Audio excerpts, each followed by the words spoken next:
பக்தர்களுக்கு வேண்டிய வரங்களை வாரி வாரி வழங்கும் ஒரே அன்னை ஆதிசக்தி. ஆதிகோடி பீடம், பவித்ரபுரி சமஸ்தானம், பரமக்குடி மெயின் ரோட், குமரிக்குடி. அனைவரும் வருக, ஆதிசக்தியின் அருளை பெறுக. பசுபதி பாண்டியனை பொறுத்தவரை அந்த இளைஞர்களுக்கு, தேவேந்திர குல வேளாளர் இளைஞர்களுக்கு ஒரு ஒரு கடவுள். ஆனால் ஜாதி சாயம் எங்கே பூசப்படுகிறாங்கன்னா, வெங்கடேஷ் பண்ணையாருடைய அப்பா தாத்தா கொல்லப்படுகிற பொழுது அது சாதிய மர்மமாக மாறும். இந்த படம் வந்து சமூகத்துக்கு ஒரு பாதிப்பு ஏற்படுத்த, அதெல்லாம் ஒன்றும் பாதிப்பு ஏற்படும். மாரி செல்வாய் குழந்தையா இருக்கும்போது அதே பாதிப்பு தான். நீங்கள் ஒரு ஆடி கார், BMW, பென்ஸு, நீங்கள் வாழ்க்கை வரலாறு எப்போ வேண்டுமான உதயநிதியோடு பேசலாம், எப்போ வேணும் முதலமைச்சரோட பேசலாம். ஆனால் நீங்கள் ஒரு 30 வருடம் அங்கே பின்னாடி போங்க, எந்த அரசு அதிகாரிகிட்ட போனாலும் எஸ்சியான்னு இந்த எஸ்சி பட்டம் யாரையா கொடுத்தது? தேவேந்திர குல வேளாளர்கள் எங்களை எஸ்சி பட்டியலிருந்து எடியாங்கிறாங்க. எங்களுக்கு சோறு வேண்டாயா, ஒரு ரிசர்வேஷன் வேண்டாம், எங்களுக்கு உணர்வு தான் வேணும், சுயமரியாதை வேணும். பசுபதி பாண்டியனை பொறுத்த வரைக்கும் அந்த இளைஞர்கள் அத்தனை பேரையும் நீங்கள் பாதிக்கப்பட்ட இளைஞர்களை பூரா அமைப்புகளை கொண்டு வந்தாங்க. ஆதிக்க சாதி அழகு செக்யூரிட்டி சர்வீஸே அந்த மேல் சாதிக்கு பாதுகாப்பு. இந்த இளைஞர்களுக்கு முதலமைச்சரை சந்திக்க போகும்போது அடிக்கிறானுங்க அப்படின்னா அவன் 1000 வருஷமா 500 வருஷமா அந்த மக்கள் எவ்வளவு பாடுபட்டு. ஒரு பக்கம் வளர்ந்துட்டாலும் இன்னொரு பக்கம் இந்த ஆணவ இருக்கு நீங்க நிலத்துக்குள்ள வரக்கூடாது, ரோட்டுக்குள்ள வரக்கூடாது இருக்குது. ஆமா சார். அது என்ன காரணம்னா, இந்த திராவிட இயக்கங்கள் இந்த சாதியை ஒழிப்பதற்கான எந்த திட்டம் இல்லை. ஒரு கிளை செயலாளர் கூட வர முடியலங்க. ஒரு தலித்து, ஒரு பறையரோ பல்லரோ ஒரு கிளை செயலாளர் வர முடியல, ஒரு ஒன்றிய செயலாளர் வர முடியல, ஊராட்சி தலைவர் வர முடியல, கீரிப்பட்டி பாப்பாரப்பட்டி என்ன நடக்குது? ஜெயிச்சா கூட அவனால் முடியல, மலத்தை திங்கி சொல்லி அடிக்கிறான். ஜெயலலிதாவும் கருணாநிதியா சாதி ஆதிக்க பிடிக்கல இருந்தாங்க. கருணாநிதி ஒரு மைக்ரோ கம்யூனிட்டிஸ், சின்ன மேளம், இசை வேளாளர். ஜெயலலிதா பார்ப்பனத்தி. 2 பேருமே நினைச்ச சமூக மாற்றத்தை கொண்டு வந்திருக்க முடியும். ஆனால் இவர்கள் யாரும் பிடியில் இருந்தாங்க. இல்லை, இவங்க வந்து வளர்த்து விட்டாங்கன்னு சொல்றீங்களா? ஜாதிகளை வளர்த்து விட்டாங்க. நான் தமிழ்ல தாங்க பேசுறேன். அதாவது கருது புரியல இல்லைங்க. அதாவது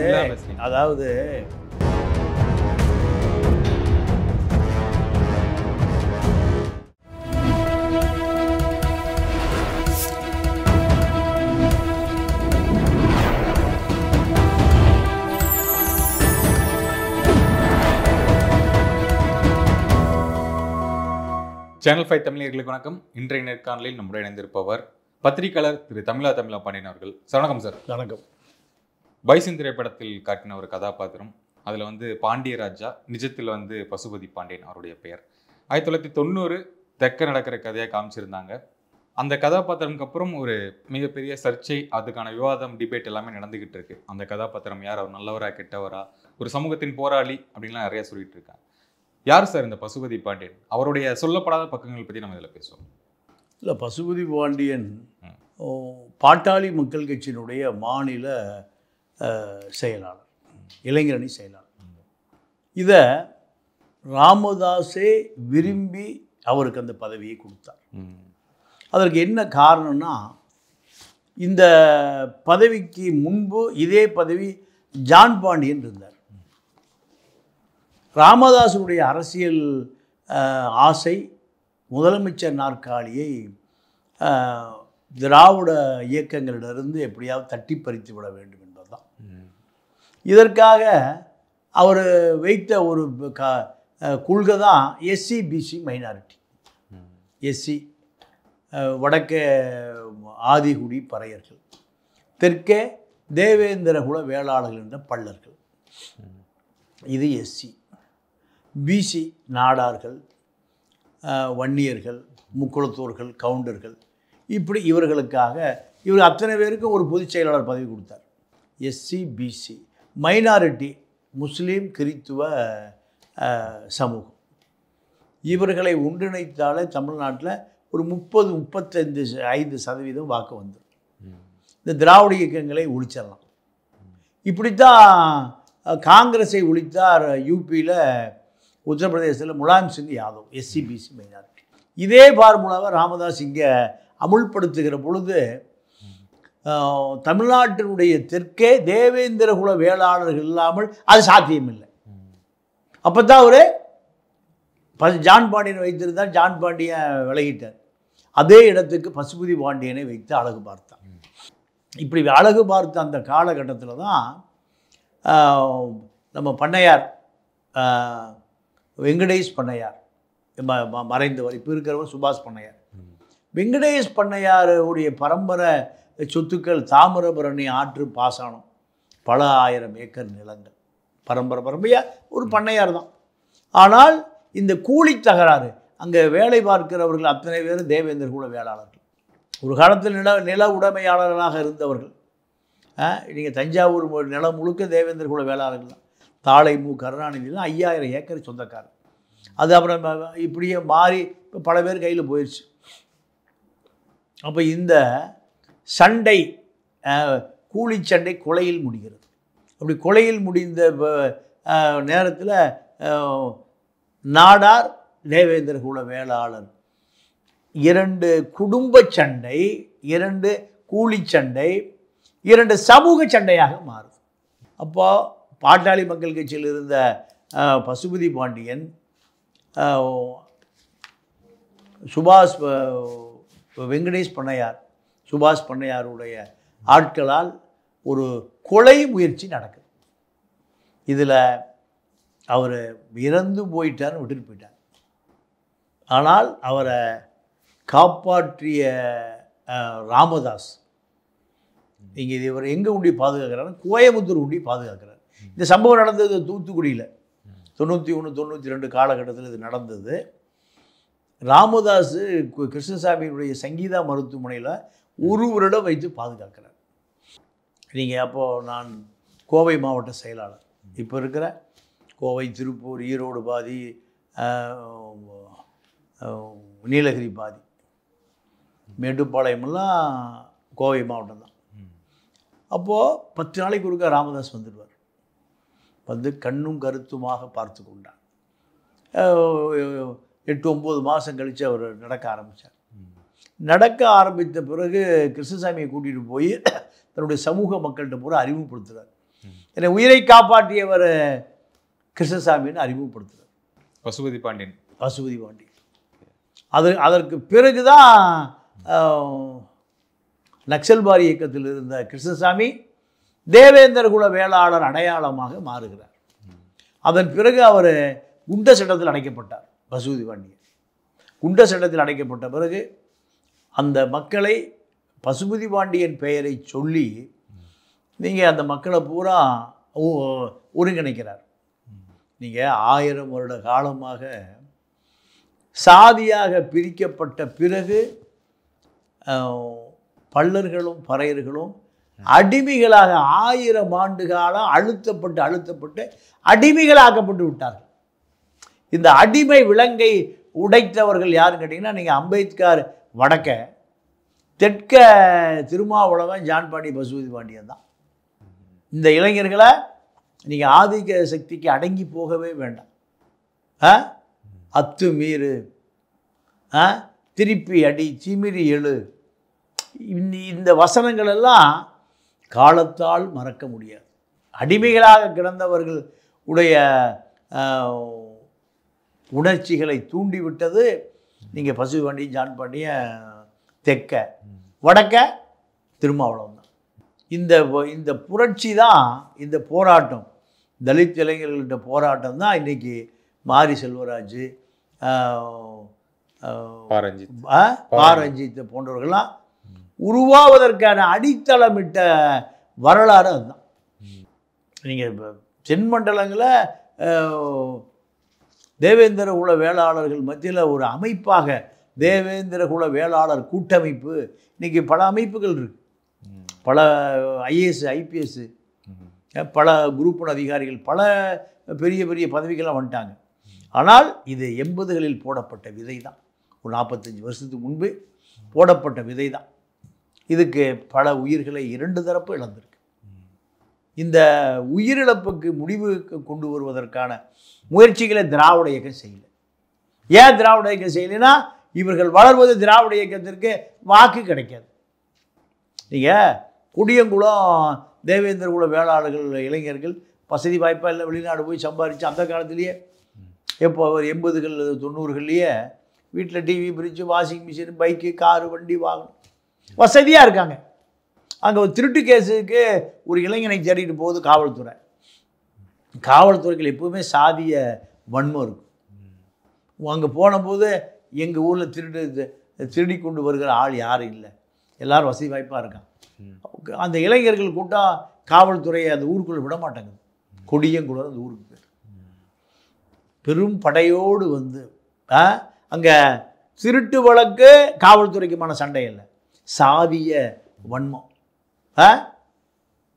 அந்த ஊரே சூறையாடப்படுது. இப்போ இந்த படத்தில் காட்டப்பட்டிருக்க கதாபாத்திரக்கும் ரியல் லைஃப்ல இருக்க அவருடைய உண்மையான வாழ்க்கைக்கும் சரியாக காமிச்சிருந்தாங்களா? இது மறைக்கப்பட்ட உண்மை ஏதோ மறைக்கப்பட்டிருக்கு அந்த மாதிரிலாம் இப்போ வதந்திகள்? இல்லை, சினிமா பொறுத்த வரைக்கும் அது ஒரு உண்மை எப்பவுமே ஒரு 20% இருக்கும். 80% இட்டுக்கட்டுற வரலாறாக தான் இருக்கும். ஏன்னா சென்சாரில் அது நிற்கணும், சென்சாரில் நிற்கணும். நீங்கள் இந்த விடுதலை படம் புலவர் கலிய பெருமாள் தமிழரசன் பற்றி எடுத்தார் வெற்றிமாறன்.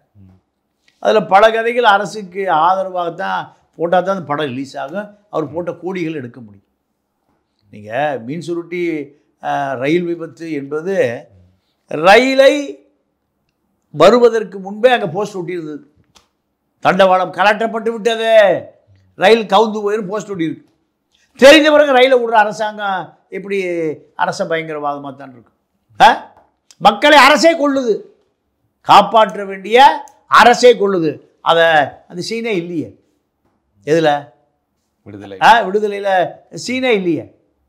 இதே போல தான் பசுபதி பாண்டியனை பொறுத்தவரை அந்த இளைஞர்களுக்கு, தேவேந்திர குல வேளாள இளைஞர்களுக்கு ஒரு கடவுள். ஆனால் ஜாதி சாயம் எங்கே பூசப்படுகிறாங்கன்னா வெங்கடேஷ்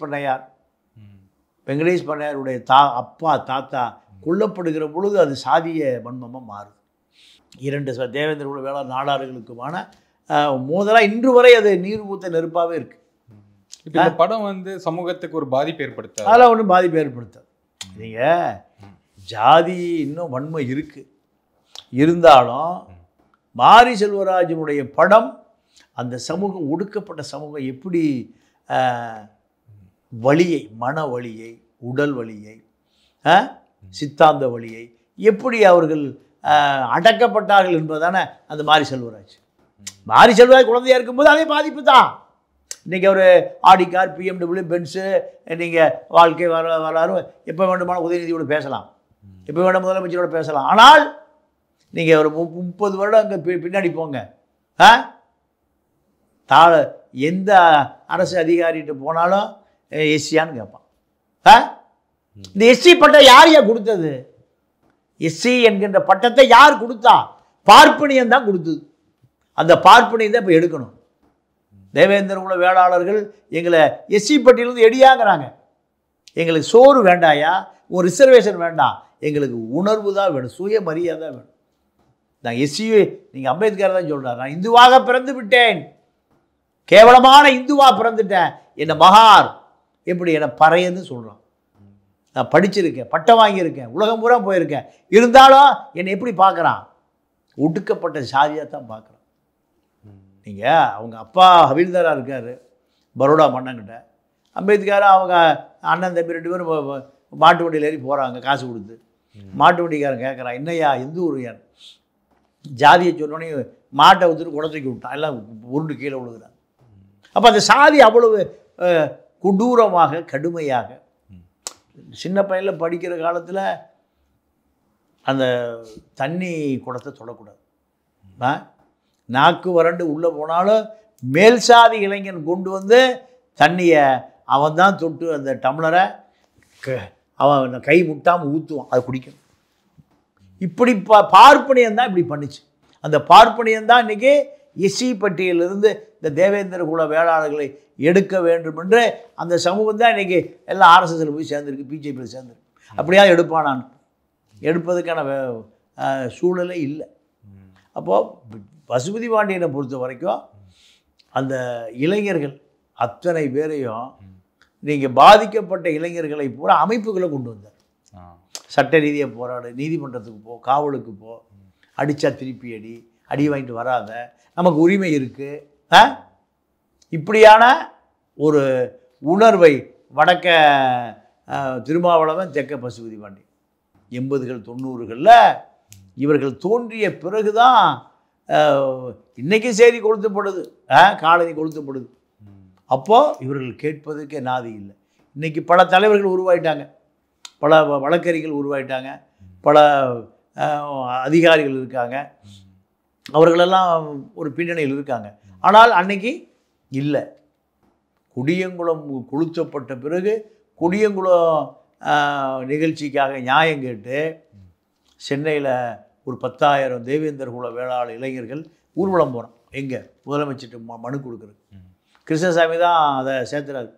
அழகிய செக்யூரிட்டி சர்வீஸ்னு ஒரு ஆதிக்க சாதி ஒரு ரவுடிகள் இறக்கி அடிக்கிறான். அப்போ யாருக்கு பாதுகாப்பு இருக்குது? ஆதிக்க சாதி அழகு செக்யூரிட்டி சர்வீஸே அந்த மேல் சாதிக்கு பாதுகாப்பு இருக்குது. இந்த இளைஞர்களுக்கு முதலமைச்சரை சந்திக்க போகும்போது அடிக்கிறானுங்க அப்படின்னா அவன் 1000 வருஷமா 500 வருஷமா அந்த மக்கள் எவ்வளவு பாடுபட்டிருப்பான்.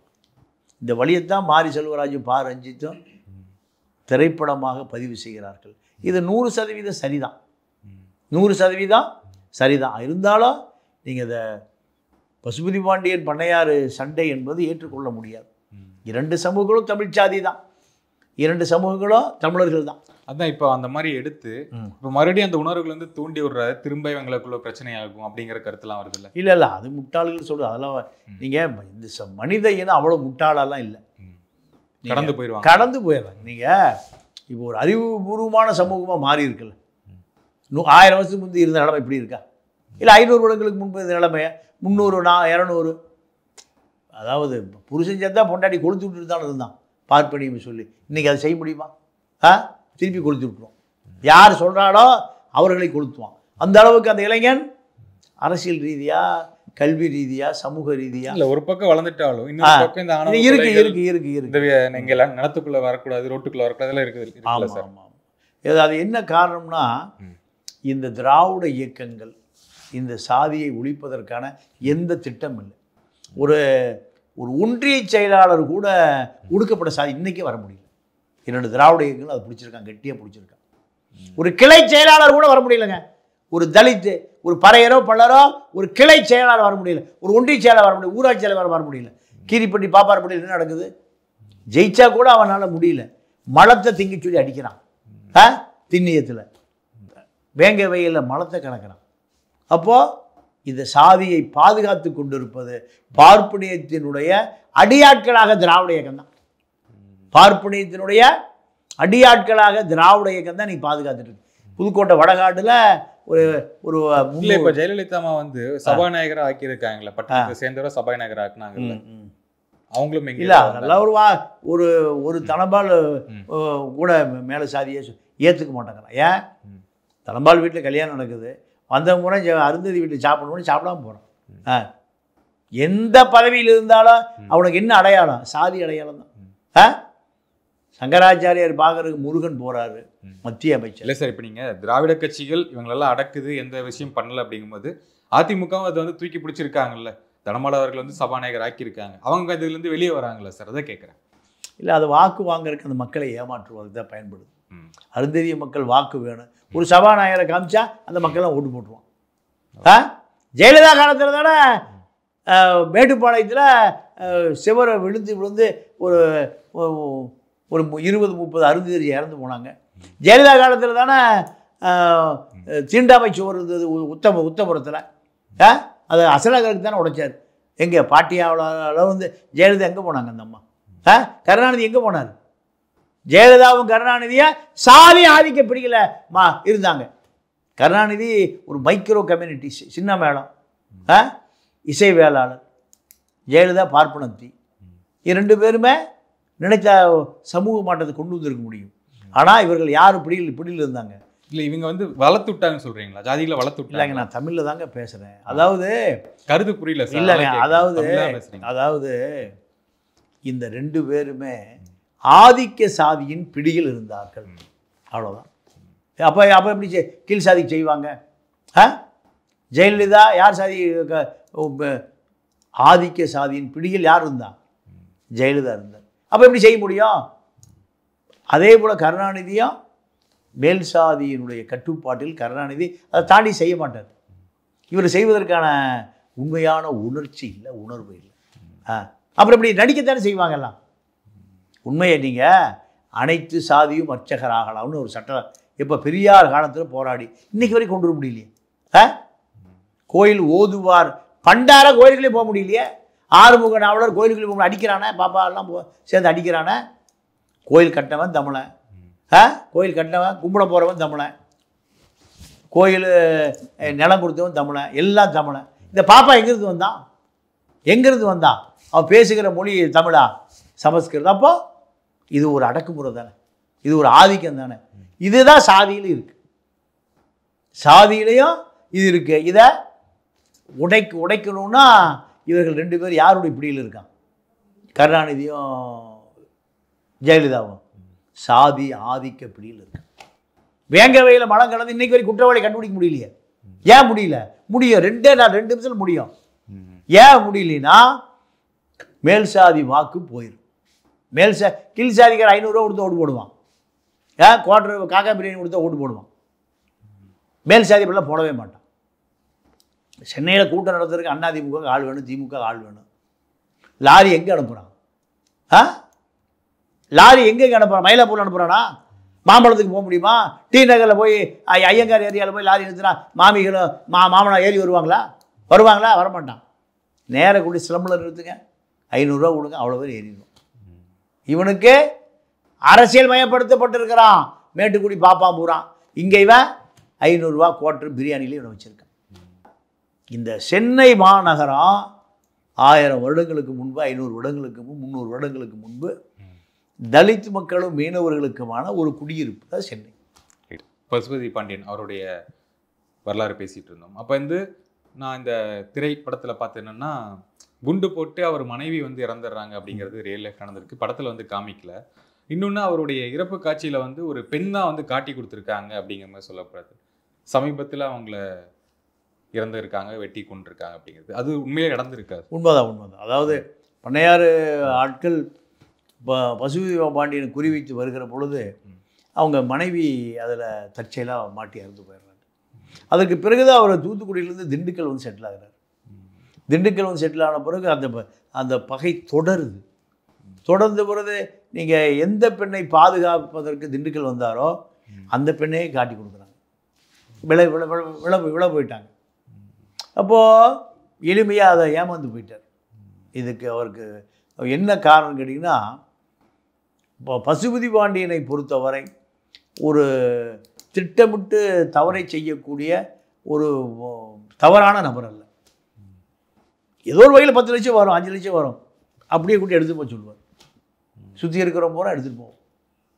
நான் பேரெல்லாம் மற்ற தலைவர்களெல்லாம் வீட்டுக்கு எடுத்துகிட்டு போயிடுவோம், வீட்டுக்கு எடுத்துகிட்டு போய். அப்போது அவரை பொறுத்த வரைக்கும் மனைவி இழந்த பிறகு தமிழ் தேசிய அடையாளத்துக்கு வர்றார். தேவேந்தர் குல வேளாளர்களுக்கு இடஒதுக்கீடு 3% அருந்ததி கொடுத்தது போல உள் ஒதுக்கீடு கொடுங்கன்னு ஒரு ஆர்ப்பாட்டம் பண்ணுறார். இதெல்லாம் அவர் தேவேந்தர் குல வேளாளர் கூட்டமைப்பை வைத்திருந்தாலும் புலிகளுக்கு உதவுறாரு. தூத்துக்குடியில் ஆயுத கடத்தலுக்கு உதவியாக இருந்தாருன்னா நீங்கள் மத்திய உளவுத்துறை தூத்துக்குடியிலேருந்து கிளம்பி நீங்கள் திண்டுக்கல் போங்கன்னு அனுப்புகிறாங்க.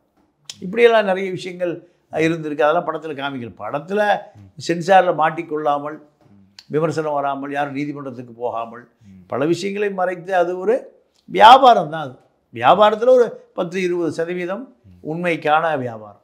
இப்போ இவங்களுடைய வாழ்க்கையை இப்போ அந்த மனத்தி கணேசன் அப்படிங்கிற கபடி வீரர் அவருக்கும் இவருக்கும் சம்பந்தம் இருக்கா? இல்லைங்க, அது நிறைய பேருக்கு அவர் பாதுகாவலர். சமூகத்தின் அவ்வளோதான். தேவேந்திர குல வேளாளர் கூட்டமைப்பினுடைய தலைவர்.